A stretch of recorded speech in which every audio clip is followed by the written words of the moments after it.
Las bodas de Caná. El estudio del Evangelio de Juan, capítulo 2.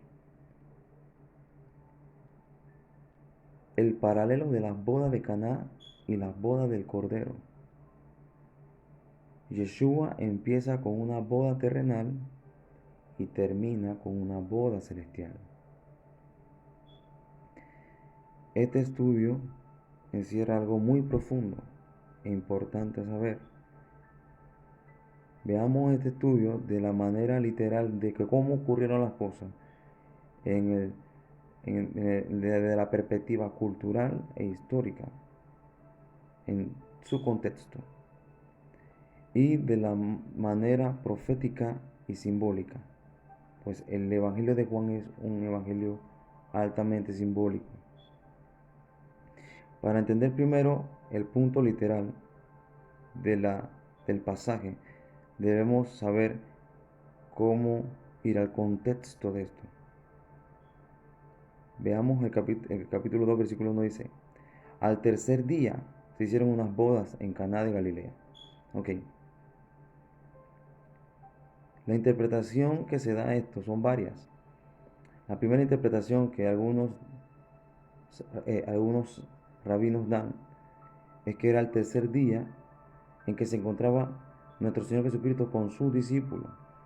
Pues si vamos al contexto anterior, en el capítulo 1, versículo 35, el versículo dice: el siguiente día otra vez estaba Juan y dos de sus discípulos. Aquí habla de que los primeros discípulos vieron por primera vez a Jesús. Ese fue el primer día que estuvo Jesús con sus discípulos. En el versículo 43 dice: el siguiente día, o sea, el día siguiente que hizo Jesús ir a Galilea. Este fue el segundo día que se encontraba el Señor Jesucristo con sus discípulos. Y este día fue donde Jesús quiso ir a Galilea. Lo más probable que iba para las bodas. Este fue el segundo día que tuvo el Señor con sus primeros 6 discípulos, que fueron Simón, Andrés, Jacobo, Felipe, Juan y Natanael. Fueron los 6 discípulos que fueron invitados con nuestro Señor Jesucristo a las bodas. ¿Por qué? En el versículo 2 dice que y fueron también invitados a la boda Jesús y sus discípulos. Ahora, al tercer día, si se refiere que fue al tercer día que estaba el Señor con sus discípulos y dice que ese fue el día que llegó Jesús a la boda, entonces esta interpretación no encaja. ¿Por qué? Porque cuando estaba él con sus discípulos, en los primeros días él se encontraba en Perea. Y si solamente fueron 2 días que estuvo con ellos en Perea, no pudo haber estado en Canaán al día siguiente, porque desde Perea a Canaán es aproximadamente 7 días de viaje.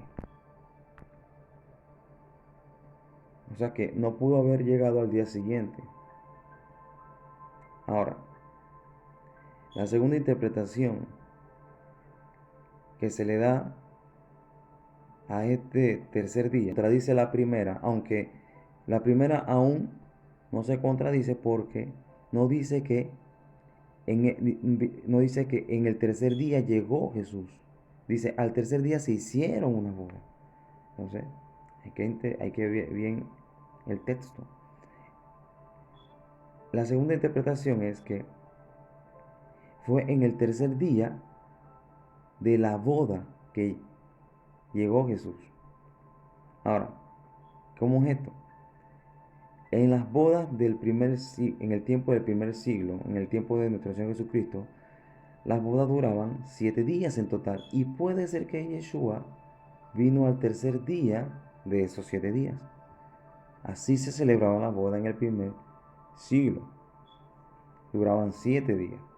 Puede ser que al tercer día de la boda fue que llegó el Señor Jesucristo con sus discípulos. Bien, estas son las dos interpretaciones que se le da. Las menciono para que meditemos, porque son probabilidades. Hay que entender que hay probabilidades en las escrituras, que si no nos lo contradice, son válidas mencionarlas. Y así la Biblia no lo contradice, pues sabemos que no es válido mencionarlo. Hay que enseñar la escritura correctamente. Y es válido mencionar todo el contexto de lo que pudo haber sido. Ok, dice, al tercer día se hicieron unas bodas en Caná de Galilea y estaba allí la madre de Jesús. Ok, dice que estaba allí la madre de Jesús. Probablemente era parienta de aquellos que estaban casando. Ella probablemente era pariente de los que se estaban casando. ¿Cómo uno sabe eso? Pues, como lo que dice el versículo siguiente, dice, y faltando el vino, la madre de Jesús dijo, no tienen vino. ¿Cómo ella sabía que no tenían vino? Pues porque ella tenía información de adentro. Ella tenía información íntima de lo que se casaban y de lo que se pasaba dentro en la organización de la boda.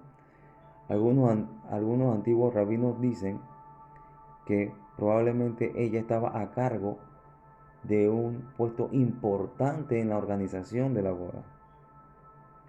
Pues María era de Nazaret y de Nazaret a Canaán solamente hay de 5 a 6 kilómetros. Estaba muy cerca. Y en la región del norte eh, estuvo poblada por gente de Judea. O sea, la región del norte, la región de Nazaret, la región de Galilea.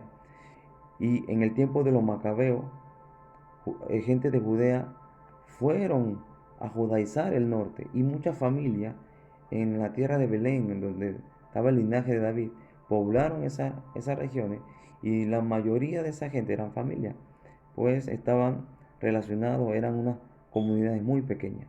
Lo más probable que eran familia de los que se estaban casando. María era familia de los que se estaban casando. Entonces, veamos, entendamos cómo eran las bodas en el tiempo del primer siglo. En las bodas, como costumbre en el siglo primero, había que hacer feliz a los novios, especialmente a la novia. Las bodas en este tiempo era un evento muy grande en el judaísmo y siempre tenía que haber un rabino presente. Y siempre los rabinos llevaban a sus discípulos.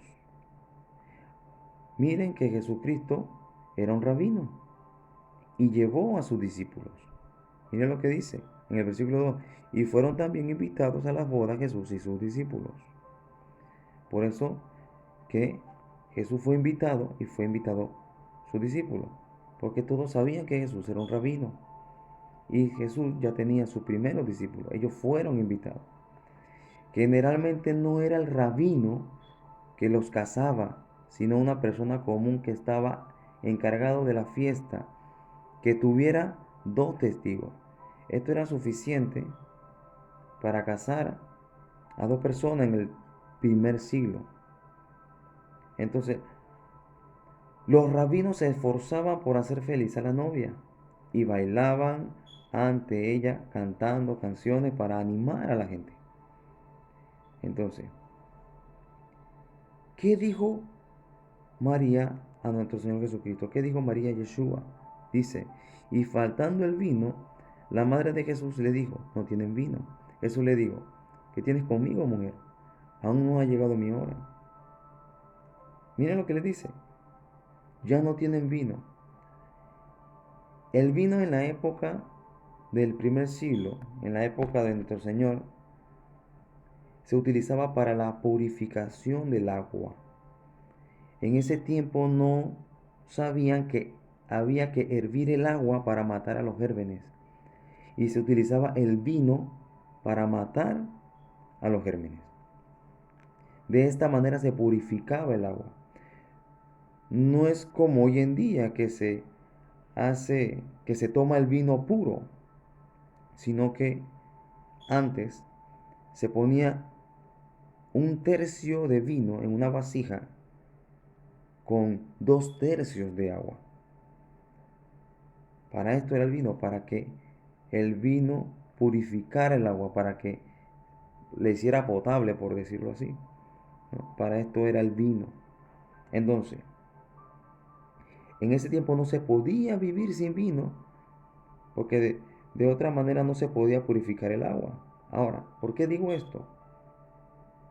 Porque enseñar o promover el alcoholismo por este texto, diciendo de que se tomaba vino deliberadamente en fiesta, es totalmente fuera del contexto bíblico de este pasaje y lejos de la mente de Dios.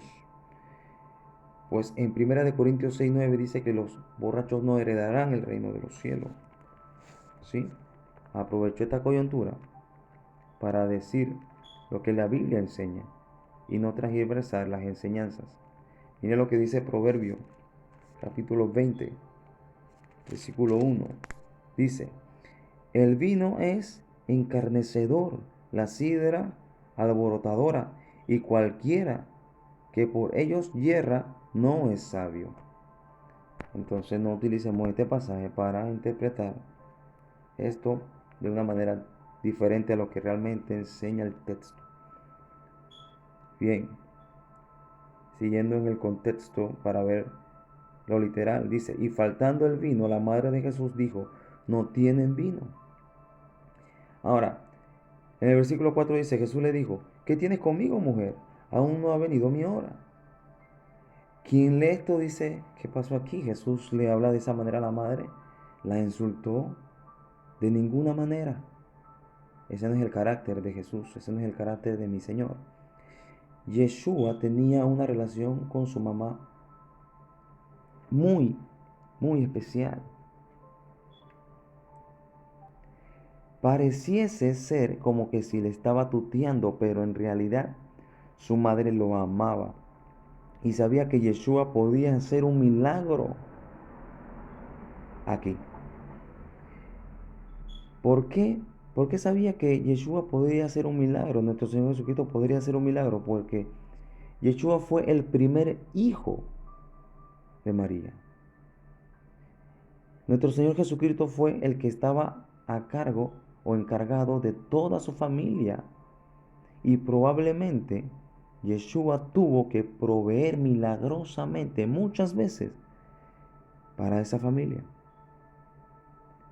La mamá ya sabía que él hacía milagros, porque si no hubiera sabido no le dice que le ayudará. Ella ya sabía. Por eso ella se acerca a él y le dice que no tenían vino. Ahora, hago una pregunta. ¿Qué prefiere a un hijo que le dice que sí, pero al final no lo hace? ¿O prefieren a un hijo que dice que no, pero por amor a su madre lo hace? Porque por esto fue lo que movió a Yeshua o a nuestro Señor Jesucristo a hacer este milagro, por amor a su madre. Es todo lo contrario a lo que muchos enseñan acerca de esto, de que Él reprendió a su madre. Él no reprendió a su madre. Él fue movido por amor, porque la madre sabía que Él podría hacer algo. Y dice, ¿qué tienes conmigo, mujer? Aún no ha venido mi hora. ¿Qué es esto de aún no ha llegado mi hora? Bien, aquí también hay varias interpretaciones. La primera es que este era un voto nazario, porque sabíamos que nuestro Señor Jesucristo era una persona consagrada. Y este era un voto de consagración nazario para no beber vino. Y de que su hora no había llegado de ese voto. Esa es una de las interpretaciones. Otra interpretación que dan algunos sabios es que nuestro Señor Jesucristo, como hijo de María y familiar de los que estaban en casamiento, ellos tenían un listado de participación en la boda. Y cuando el Señor Jesucristo dice, aún no ha llegado mi hora, o mi hora aún no ha llegado, muchos interpretan de que su hora de participar a la boda no había llegado. Esta es una inclinación aún más coherente. porque él tenía participación en la boda. Y cuando María le dice, no tienen vino, él prácticamente está diciendo, no tengo nada que ver con eso porque esa no es mi responsabilidad. Por eso dice, ¿qué tiene que ver contigo y conmigo? En una versión dice, ¿qué tiene que ver contigo y qué tiene que ver conmigo? O sea, no es tu responsabilidad en la boda y no es la mía. Eso es la interpretación que algunos le dan. Para mí es un poco más aceptable. Y sabemos que esto es algo profético, pero lo veremos cuando vayamos a lo profético. ¿Ok? Ahora, dice, su madre le dijo a los que servían, haced todo lo que os dijere. Esto es algo muy interesante. El Señor Jesucristo no nos muestra aquí el texto que le dijo, lo voy a hacer. Pues es entendido de que ellos se conocían y se entendían. El Señor Jesucristo no rehusó hacerlo. Y su madre dijo a los que servían, haced todo lo que os dijere. Y estaba allí 6 tinajas de piedra para agua, conforme al rito de la purificación de los judíos. Bien, esto aquí es muy importante. Si sabemos que habían 6 tinajas de piedra para el rito de la purificación, sabemos que esta boda era fariseica, era de fariseos, era farisaica. ¿Por qué? Porque esto lo usaban los fariseos en la sinagoga. Este era el rito conforme, esto era conforme a las costumbres que tenían. La ley habla de la purificación, pero estas tinajas son del rito conforme a las costumbres de los fariseos. Y dice que habían 6 tinajas de piedra. Ok, vamos a lo cultural. ¿Qué representaban estas 6 tinajas en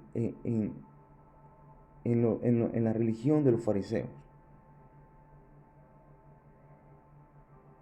Si tú tomabas agua de estas tinajas tenían que estar ceremonialmente puras y limpias para poder beber de ellas.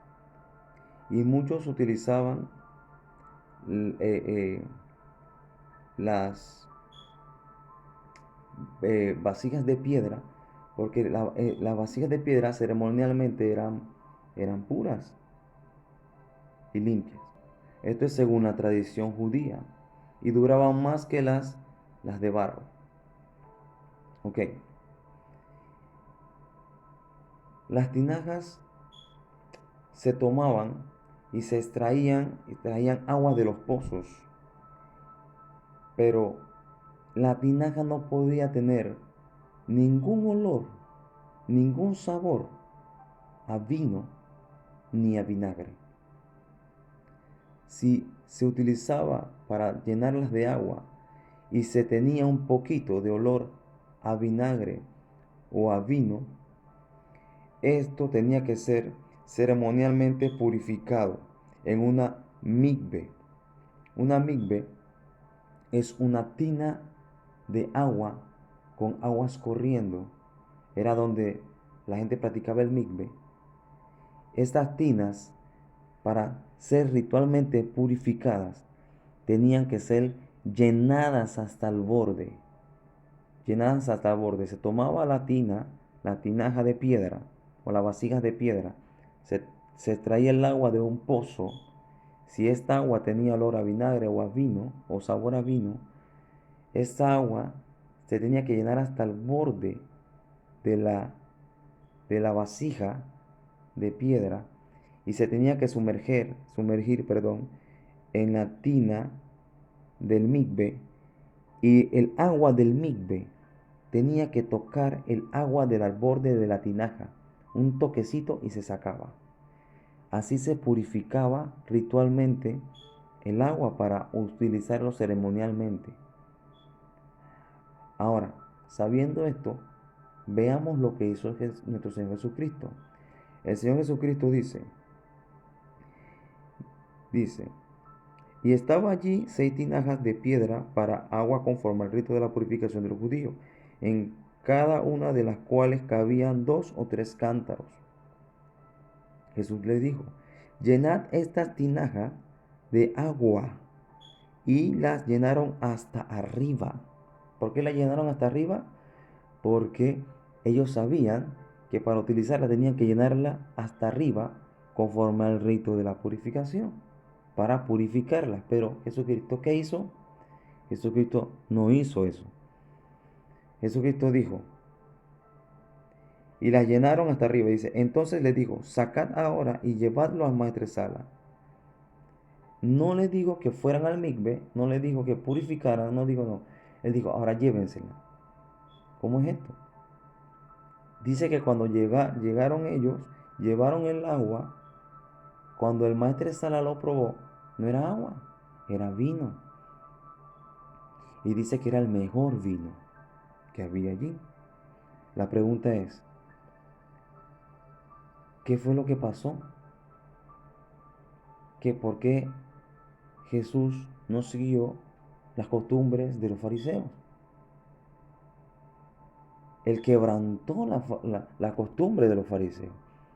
Él quebrantó el mandamiento del hombre. Él quebrantó el modo del hombre para hacer al modo de lo celestial, para hacerlo al modo de su pensamiento, para hacerlo en forma de su mente, en forma de su voluntad y en forma de su carácter. Él no siguió los mandamientos de los hombres, sino que él siguió el mandamiento del Padre. Y convirtió el agua en vino, así quebrantando no la ley, sino los mandamientos de hombre. El maestresala probó el vino. Y lo más probable es que estos eran fariseos. ¿Qué hubiese pasado si este hombre se enteraba de una vez de dónde habría sacado el agua, el vino? A este hombre le da algo. Lo más probable es que se enteró después de dónde sacó el agua. Miren lo que dice. Y Jesús le dijo, llenad hasta arriba las tinajas de agua. Y las llenaron hasta arriba. Entonces le dijo, sacad ahora y llevadlo al maestresala. Y se lo llevaron. Cuando el maestresala probó el agua hecha vino, sin saber él de dónde era, aunque lo sabían los sirvientes que habían sacado el agua, llamó al esposo. Mire esto. Y le dijo, todo hombre sirve primero el buen vino, y cuando ya han bebido mucho, entonces el inferior, mas tú has reservado el buen vino hasta ahora. Este principio de señales hizo Jesús en Caná de Galilea, manifestando su gloria. Ahora, la palabra aquí gloria es doxa. Si vamos al significado de doxa como gloria, también tiene que es opinión. Él estaba dando sus juicios justos. Él estaba dando su opinión. Él estaba dando a revelar su forma de pensar. Él estaba dando a demostrar sus juicios justos. Juicios es opinión. Juicios es pensamiento. Juicio es el modo de pensar. Jesucristo estaba diciendo, tú lo haces a la manera del hombre. Yo lo hago a la manera de la palabra. Yo lo hago a la manera de lo celestial. Yo vengo a romper los mandamientos y las culturas de los hombres para que vivan en la palabra, que es la que viene del cielo. Es el don celestial. Es el don, es el regalo de Dios a los hombres, su palabra. Es por eso que la palabra dice que el espiritual todo lo juzga, mas él no es juzgado de nadie. O sea, el espiritual todo lo entiende, mas él no es entendido por nadie. Él vino a dar entendimiento de las cosas. Él vino para que el hombre entendiera, para que pueda hacer juicios justos, para que pueda hacer juicios buenos, para que entendiera y discerniera de lo bueno y lo malo. Esto es lo que estaba haciendo literalmente. Esto fue lo que ocurrió literalmente. Si Si los fariseos se hubieran dado cuenta de dónde el Señor Jesucristo sacó el agua para el vino, él profanó no la ley, él profanó sus culturas, él profanó las leyes de los hombres, que él los tacanó, que ellos hacían. Los tacanó eran las leyes que ellos hicieron, que contradecían la palabra y enseñaban palabras, no la de Dios, sino la de los hombres. Porque Jesucristo no vino para quebrantar ninguna jota, ningún punto de la ley. Él vino a cumplirla. Él no cumplió fue los mandamientos de los hombres. Ahora, todo este hecho tiene un ámbito profético y muy importante. Veamos ahora el aspecto profético. Sabemos que Él vino a declarar, a manifestar sus juicios justos, su opinión, a manifestar su gloria, su conocimiento. Por eso es que sus discípulos creyeron en Él. Ahora, las bodas de Caná. Dice que las bodas de Caná se hicieron las bodas de Caná de Galilea. La región de Galilea representa algo muy importante. La región de Galilea es la región del norte. Esta fue la región que invadió los asirios, donde habitaban las 10 tribus de Israel. ¿Y qué hicieron los asirios? Los asirios trajeron a de todas las regiones donde se mezclaron. Las 10 tribus fueron mezcladas entre las naciones, fueron dispersas entre las naciones. Y los pocos que quedaron de las 10 tribus en la región del norte fueron mezclados por lo que trajeron los asirios, los paganos y los gentiles que trajeron los asirios. Y de ahí surgen los que hoy conocemos como los samaritanos. Por eso que los judíos no querían a los samaritanos, porque estos ya eran mezclados, no eran puros. Según ellos no eran puros. Entonces Galilea representa al pueblo que dejó de ser pueblo, como lo dice el profeta Oseas. La nación que dejó de ser compadecida, como lo dice el profeta Oseas. El lugar donde hubo tiniebla, donde hubo oscuridad. A pesar que era un pueblo que tenía la luz, porque al pueblo de Israel fue dado palabra de Dios. A ellos se le entregó la palabra de Dios, la ley. Las escrituras rechazaron. Sabiendo que tuvieron la luz la rechazaron. Pero la buena noticia es que la luz vino a ellos. Por eso que en Mateo 3, capítulo 3 dice, veamos que dice capítulo 3 de Mateo. En el versículo 14, Mateo 4, versículo 14 dice, versículo 15, dice, tierra de Zabulón y de tierra de Neftalí, camino del mar, al otro lado del Jordán, Galilea de los gentiles. El pueblo asentado en tiniebla vio gran luz, y a los asentados en región de sombra y de muerte, luz les resplandeció. Galilea de los gentiles. A ellos fue Jesús. Por eso Jesucristo vivió en Galilea. Galilea representa a todas las naciones. ¿Por qué? Las 10 tribus, que es llamado Efraín o la casa de Israel, él representa a todas las naciones. El mar de Galilea representa a las naciones, representa a la dispersión de Israel en todo el mundo. Es por eso que Jesús habitó allí, porque él dijo que él venía a buscar a las ovejas perdidas de la casa de Israel. Para esto vino Jesús, a buscar a sus ovejas perdidas. Canaán de Galilea. Galilea representa a las naciones.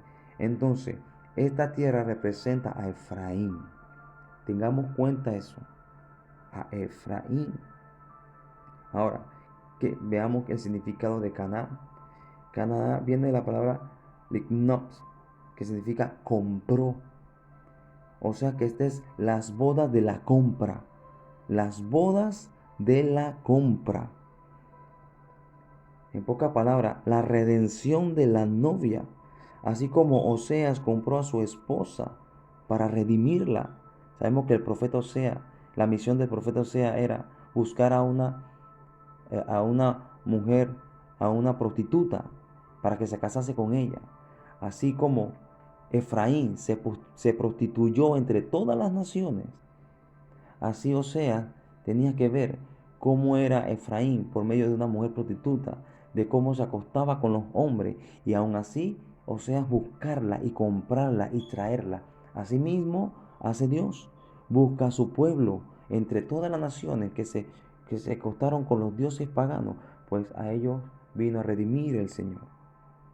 Así como Oseas compró a su esposa para redimirla. Esto es lo que significa Caná, las bodas de la compra, las bodas de la redención de la novia. El primer milagro de Yeshua, de nuestro Señor Jesucristo, nos muestra su misión. Para esto vino por su esposa para comprarla y redimirla. Él vino para buscar lo que se había perdido. Entendamos esto. ¿Por qué cambiar el agua en vino? ¿Qué representa el agua? El agua representa la palabra. ¿Qué representa el vino? ¿De dónde viene el vino? El vino es el producto de la tierra. El vino es el producto de la tierra. ¿Y qué hace crecer lo de la tierra? Lo que cae del cielo, que es el agua. Sin agua no hay plantas, sin agua no puede haber fruto. El vino es la alianza del cielo y la tierra. Esto es lo que representa el vino. El vino representa el fruto de la alianza entre lo celestial y lo terrenal. Es por eso que las copas de vino, es por eso las copas de vino en las festividades, porque es símbolo de lo celestial y de lo terrenal, como lo es la Pascua. Las copas en los vinos se utilizan para las festividades, en representación, en simbolismo de la unión de lo celestial y lo terrenal, lo divino y lo terrestre. Esto representa que va a hacer que toda gente, toda tribu, cultura, las mezclas de todo género humano que se han mezclado, que se mezclaron y se hicieron uno con lo celestial, que se hagan uno con lo celestial. Esto lo que representa es el agua a vino. Recordemos que Galilea representa a las naciones y que el agua se ha convertido en vino, quiere decir la unión de todo género humano a lo celestial, la conversión de todo ser humano a lo celestial. El vino representa la comunión, la reconciliación de todas las naciones. Esa es la señal del nuevo pacto, de lo que se conoce como el Brit Hadashah. Es la señal del Brit Hadashah, del nuevo pacto. El vino es el símbolo de la alianza del cielo y la tierra. Miren lo que dice el versículo 10.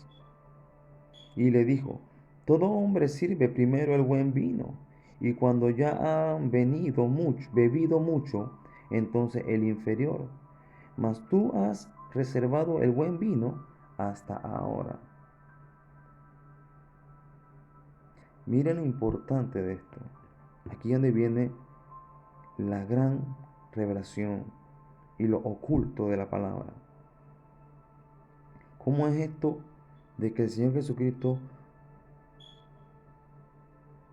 proveyó del buen vino en el último momento de la fiesta? ¿Qué pasa si tú le das un buen vino al final de la fiesta? Pues que todos están borrachos, todos están embriagados. ¿Por qué el maestro Sala dijo esto? Porque el buen vino se sirve al principio, donde todo el mundo es consciente y todo el mundo entiende los sabores. Porque para tú ser catador de vino, tienes que tener los 5 sentidos. Y si tú quieres presumir del mejor vino, tienes que hacerlo con personas con sus 5 sentidos, para que prueben del buen vino y lo entiendan y lo aprovechen. Pero por eso esto dice, ¿por qué das el mejor vino cuando ya nadie va a sentir el sabor? Cuando ya nadie va a distinguir y lo van a poder aprovechar. Nadie va a poder aprovechar este vino. Nadie va a poder aprovechar el mejor vino servido porque todos están embriagados. No van a valorar el buen vino. Por eso el maestro de Sala dice esto. Y aquí hay una gran revelación profética. Lo mejor vendrá al final. El Señor revelará lo mayor en los tiempos finales. Dejó lo mejor al final, cuando todos estaban borrachos y embriagados. ¿Cuándo el Señor va a revelar y va a hacer que esto se convierta en vino? Es la pregunta que hay que hacerse. ¿Hay algo profetizado que nos muestre esto? Cuando el Señor va a revelar esto, el vino es la revelación, es la unión a lo celestial. El vino es cuando hay un gran avivamiento. El avivamiento no es saltar, el avivamiento no es gritar, el avivamiento no es llorar, el avivamiento no es caer de rodillas, no, no, no.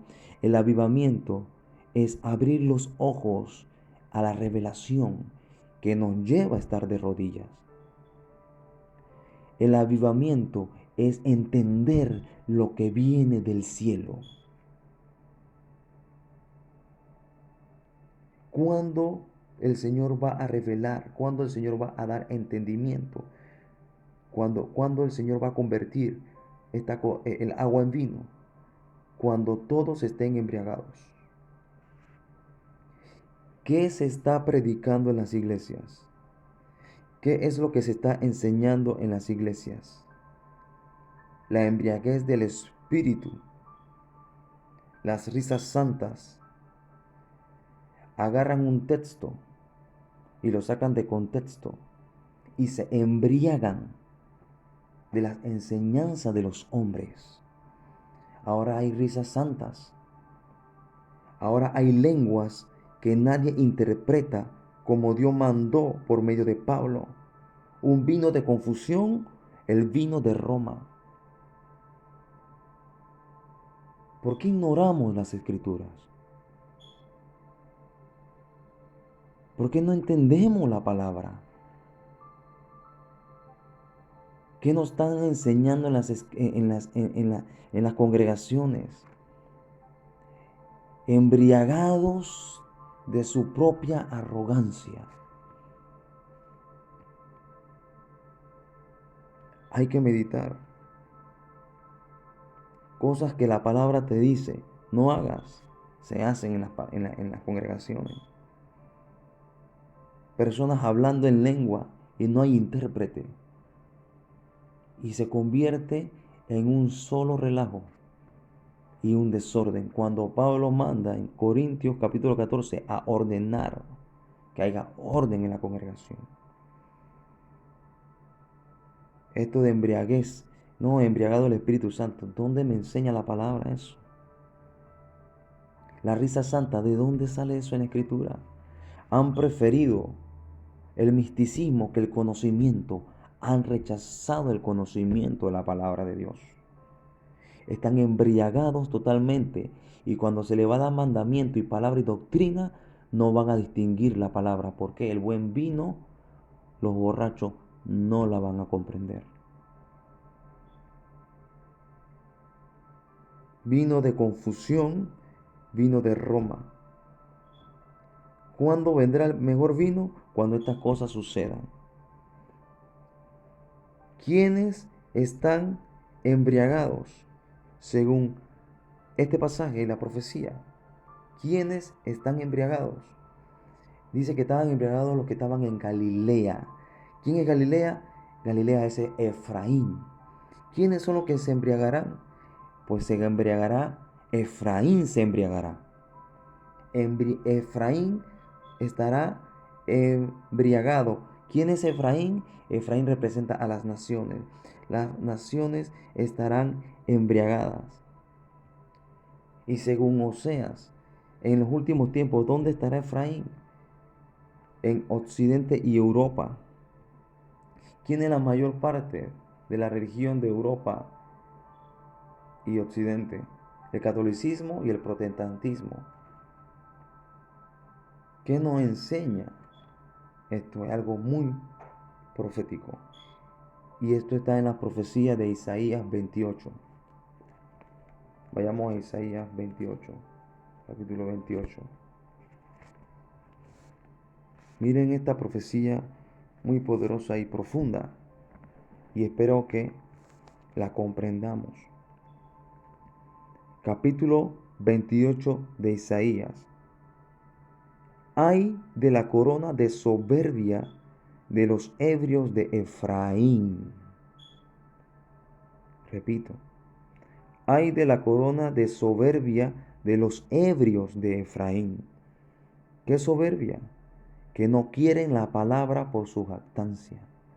No quieren doctrina por su jactancia.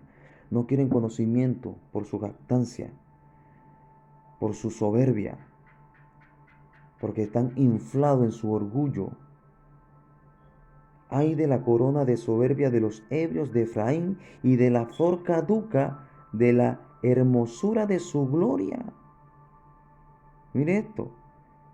¿Por qué no quieren palabra? ¿Por qué no quieren doctrina? ¿Por qué no quieren escuchar la palabra de Dios?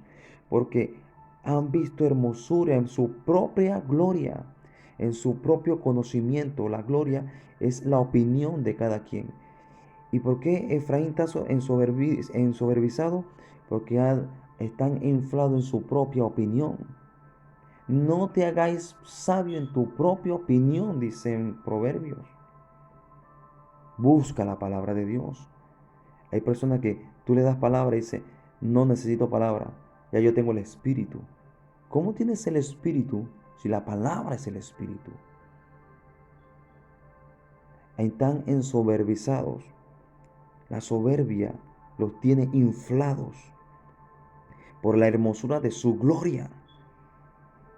Dice, de la flor caduca de la hermosura de su gloria, que está sobre la cabeza del valle fértil.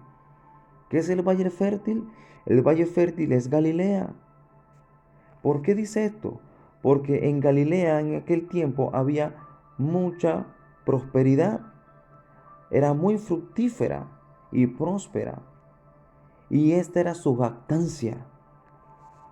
Esta era la jactancia en el valle fértil. Se jactaban de que eran prósperos. ¿Qué caracteriza hoy a Efraín a las naciones? Su jactancia, la doctrina de la prosperidad. Ya no necesitan doctrina porque tienen una iglesia grande. Y cada vez que dan un testimonio o una enseñanza, la hacen a base de su iglesia, de lo que han hecho, de que la iglesia es grande, que la iglesia se llena. Eso no es avivamiento. No os engañéis. El avivamiento es el entendimiento de lo celestial, el entendimiento, el buen vino, la unión del cielo y la tierra, la escalera que vio Jacob. De que el hombre subiría y probaría del don celestial, de la palabra, de la doctrina, del mandamiento. No de tu propia opinión, no de lo que tú puedas hacer en la tierra con tus manos, no, de lo que viene del cielo. Pero se jactan en los grandes templos, se jactan en las grandes congregaciones. Efraín se caracteriza por su doctrina de jactancia, la doctrina de la prosperidad. Mire lo que dice. De su gloria que está sobre la cabeza del valle fértil, de los aturdidos del vino, de los aturdidos del vino. ¿De qué vino? Del que no viene de Dios. Segundo versículo dice, he aquí Jehová tiene uno que es fuerte y poderoso, como turbión de granizo y como torbellino trastornador, como ímpetu de racias aguas que inunda con fuerza de arriba a tierra. Con los pies será pisoteada la corona de soberbia de los ebrios de Efraín. y será la flor caduca de la hermosura de su gloria que está sobre la cabeza del valle fértil, que es Galilea, como la fruta temprana, la primera del verano, la cual apenas la ve el que la mira, se la traga tan luego como la tienen a mano. En aquel día Jehová de los ejércitos será por corona de gloria y diadema de hermosura al remanente de su pueblo, y por espíritu de juicio al que se sienta en juicio, y por fuerza a los que rechazan la batalla en la puerta. Pero también estos erraron con el vino y con sidra, se entontecieron. El sacerdote y el profeta erraron con sidra. ¿Qué está hablando? Erraron con la doctrina de los hombres. Dice, pero también estos erraron con el vino, estos erraron con las enseñanzas de los hombres, estos erraron con la prudencia de los hombres, estos erraron con lo que viene de la tierra, porque no probaron de lo que cayó del cielo. Y con sidra se entontecieron. El sacerdote, mira lo que menciona aquí, el sacerdote es el encargado de dar palabra. El sacerdote es el encargado de mostrar el carácter de Dios. Y el profeta es el que anuncia los decretos de Dios. Está hablando de los que deberían enseñar las escrituras y no lo están haciendo. El sacerdote y el profeta erraron con sidra, fueron trastornados por el vino, se aturdieron con la sidra, erraron con la visión, tropezaron con el juicio. Wow. Versículo 8 dice, porque toda mesa está llena de vómito y suciedad hasta no haber lugar limpio. Versículo 9 y clave aquí. ¿A quién se enseñará ciencia? ¿O a quién se hará entender doctrina? Está hablando de adoctrinar, está hablando de la palabra. No quieren la palabra, no quieren entendimiento, no quieren estudio bíblico, no quieren estudiar la palabra. La palabra le es pesada, la palabra y la enseñanza le es dura. No quieren, no soportan doctrina. ¿A quién se enseñará ciencia? ¿O a quién se le hará entender doctrina? ¿A los destetados? ¿A los arrancados de los pechos? Mira lo que dice. ¿A quién? A ellos, a los destetados.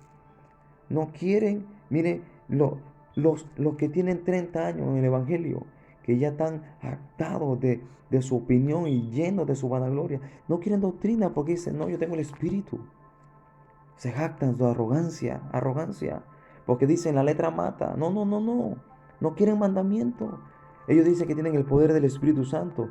¿Cómo es eso? Si la palabra es el Espíritu, viven en el misticismo. Todo lo quieren entender por medio de revelaciones propias y discernimiento engañoso. Es difícil hacer entender a alguien ya mayor supuestamente en la palabra. ¿A quién será entender? A los destetados, a los que están comenzando. Ellos entenderán. Si tú eres una persona que tienes tiempo en el Evangelio y entiende lo que te digo, recapacita y entiende lo que Dios dice en su palabra. ¿A quién se enseñará ciencia? ¿O a quién se hará entender doctrina? ¿A los destetados o a los arrancados de los pechos? Porque mandamiento tras mandamiento, mandato sobre mandato, renglón tras renglón, línea sobre línea, un poquito allá, un poquito acá. ¿Qué está diciendo? Les pareció una carga pesada. Eso es lo que está diciendo aquí. Porque mandato tras mandato no quieren, mandamiento sobre mandamiento no quieren, renglón tras renglón no quieren, línea tras línea, un poquito allá, un poquito acá. Esto es lo que hizo Dios desde Egipto. Palabra tras palabra, renglón tras renglón, mas no quisieron palabra. Efraín dio la espalda. Dio la espalda a Dios. Le pareció pesada la palabra. Le pareció pesado el mandamiento. No quisieron doctrina. Por eso erramos en la doctrina. Por eso erramos en las enseñanzas. Por eso que la iglesia hoy en día no predica la palabra. Predica sus emociones. Predica la palabra de hombre. Predica opinión propia. No te bases en tu propia opinión, no te hagas sabio en tu propia opinión. Escudriña la palabra, ten temor de Dios. Versículo 11. Porque en lengua, este es el versículo clave, porque en lengua de tartamudos y en extraña lengua hablará en este pueblo. ¿De qué está hablando? Está hablando de que como no quisieron palabra y en su propio lenguaje, Asiria vino y se los llevó cautivo y en lengua extranjera le hablaron a ellos. Esto fue lo que pasó en lo literal. Ahora mira lo profético. Porque en lengua de tartamudos, porque en lengua de tartamudos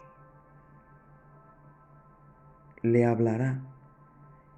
Tartamudos, esta palabra en el Strong significa bufones, balbuceantes, aquel que tararea, aquel que imita a otro. ¿Qué vemos en las iglesias hoy en día?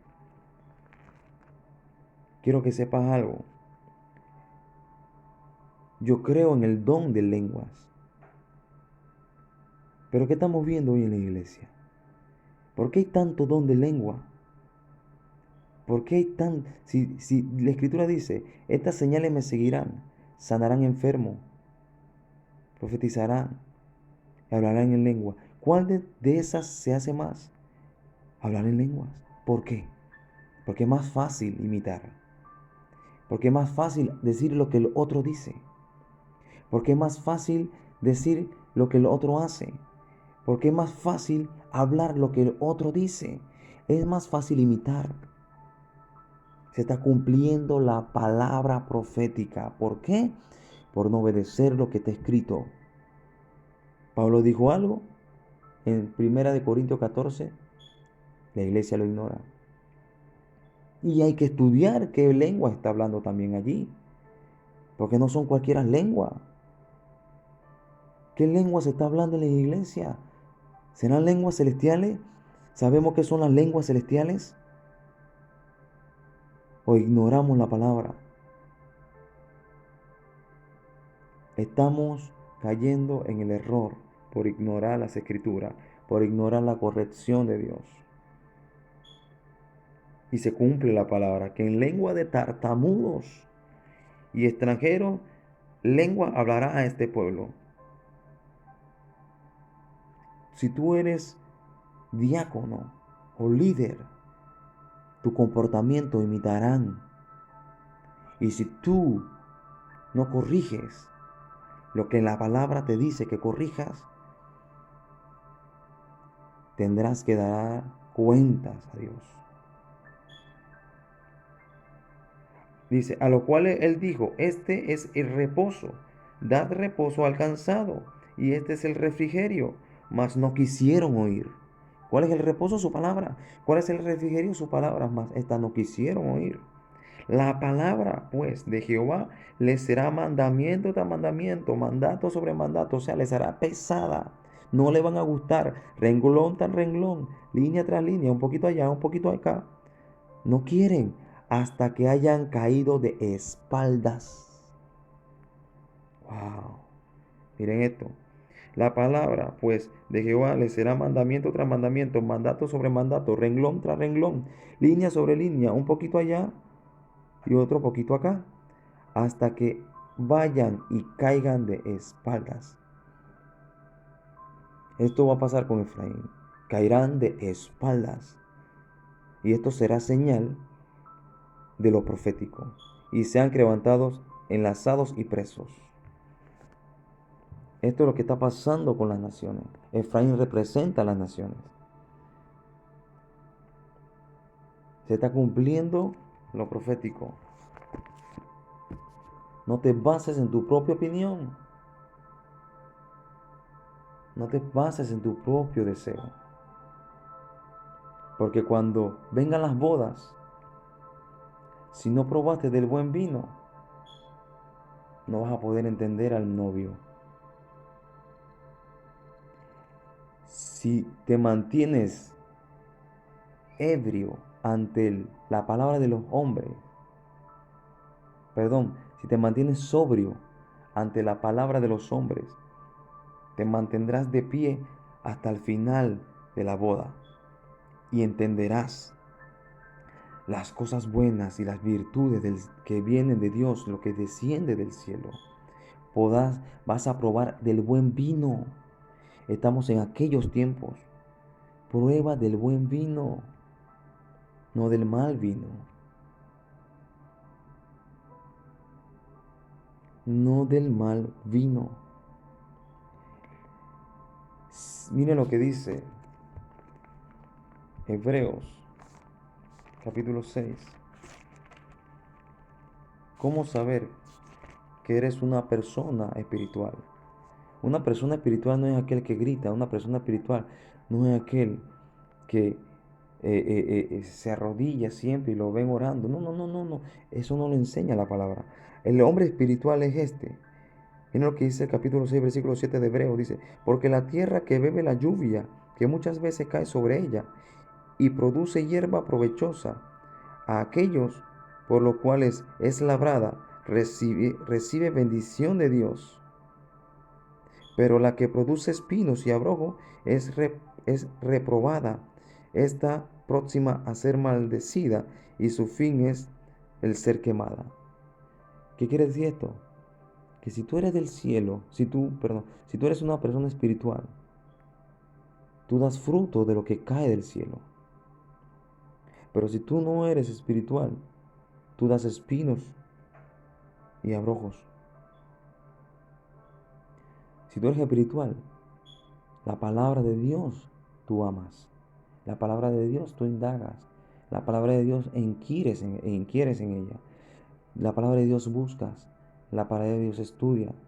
En la palabra de Dios meditas. En la palabra de Dios habitas y haces y vives.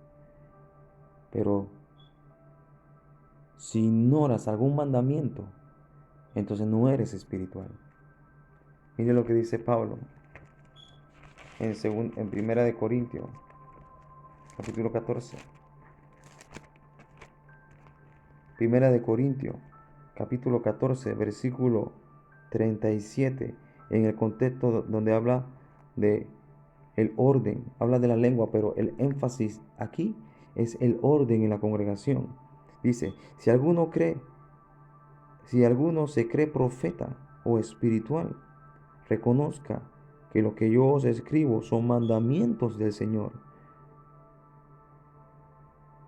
Mas el que ignora, ignore. ¿Qué quiere decir esto?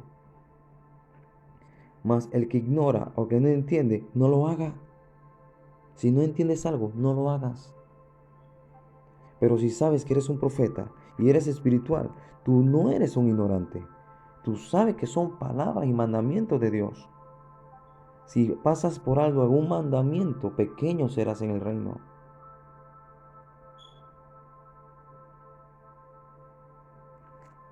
Las bodas de Caná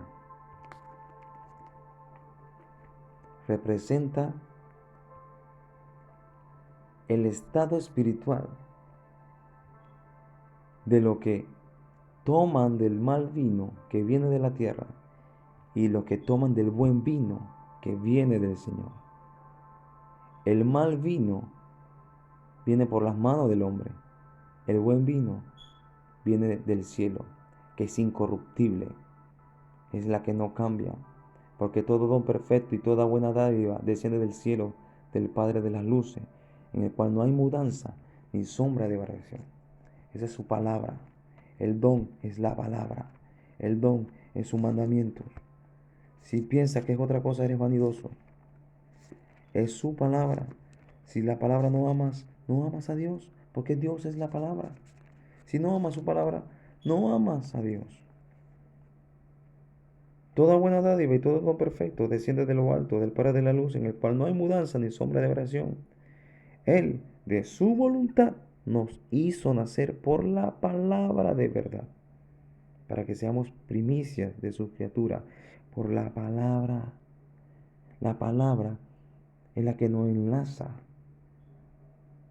es la que nos hace habitar en Él, es la que nos enlaza a lo celestial. La palabra es Cristo, Él dijo, yo soy el camino. El camino en el pensamiento bíblico es la palabra. Él dijo, yo soy la verdad. La verdad en el pensamiento bíblico es la palabra. Y yo soy la vida, dijo él. Y la vida en el pensamiento antiguo, en el bíblico, es la palabra. Él dijo, yo soy la palabra y la palabra. Yo soy la palabra. Yo soy los mandamientos, yo soy la corrección. Él es la palabra. Él es los mandamientos. Él es el buen vino. Él es el buen vino. Él es el esposo que ama a su esposa. Espero que te haya servido de bendición esta enseñanza.